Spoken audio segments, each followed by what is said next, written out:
Seit der letzten Automatica hat KUKA das Portfolio in der Kleinstrobotik konsequent erweitert. Wir zeigen auf der Automatica den KUKA Agilus, den kleinsten KUKA Agilus, den KR4 und den KUKA SCARA als Vierachser.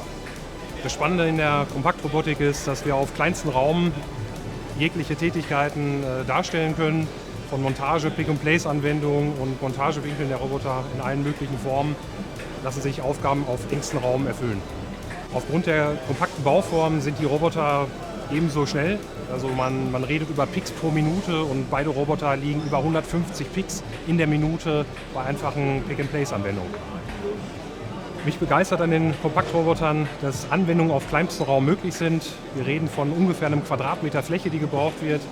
Das resultiert einmal durch den Roboter, aber auch durch die kompakte Mikrosteuerung, die wir anbieten.